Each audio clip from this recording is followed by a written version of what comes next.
Halo pemirsa, program Newscreen kembali menemani Anda, menyampaikan berbagai informasi ekonomi bisnis dalam negeri. Selain dua informasi utama tadi, sejumlah informasi ekonomi dan bisnis lainnya akan kami hadirkan. Tak lupa kami terus mengingatkan untuk tetap menerapkan protokol kesehatan selama masa pandemi ini agar kita terbebas dari COVID-19.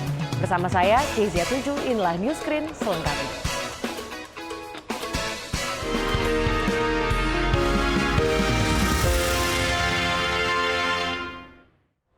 Kita awali dengan informasi pertama.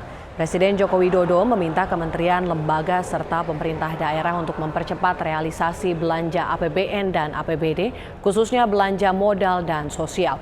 Presiden meminta APBN harus ditempatkan sebagai instrumen stabilitas guna mengendalikan inflasi. Presiden Joko Widodo meminta kementerian, lembaga, serta pemerintah daerah untuk mempercepat realisasi belanja APBN dan APBD, khususnya yang berkaitan dengan belanja modal dan sosial. Hal ini disampaikan Jokowi saat menyerahkan daftar isian pelaksanaan anggaran atau DIPA dan buku daftar alokasi transfer ke daerah tahun anggaran 2023 di Istana Negara, Jakarta. Jokowi menekankan semua kementerian, lembaga, dan pemerintah daerah harus memiliki perasaan yang sama terkait kondisi ekonomi global saat ini yang berada pada posisi yang tidak normal. Untuk itu APBN harus ditempatkan sebagai instrumen stabilitas guna mengendalikan inflasi. Perlu saya ingatkan bahwa tidak ada program kementerian yang tidak bersinggungan dengan kementerian yang lain. Oleh sebab itu, kerjanya harus kerja terintegrasi, tidak sektoral dan berjalan sendiri-sendiri.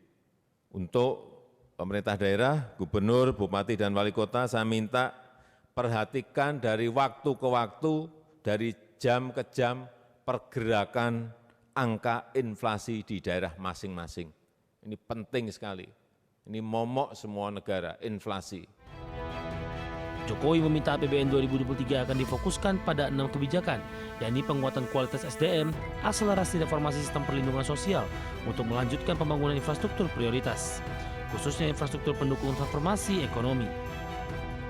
Pembangunan infrastruktur untuk menumbuhkan sentra-sentra ekonomi baru, termasuk di dalamnya ibu kota Nusantara, revitalisasi industri dan pemantapan reformasi birokrasi dan penyederhanaan regulasi. Jakarta, Tim Liputan, Adex Channel.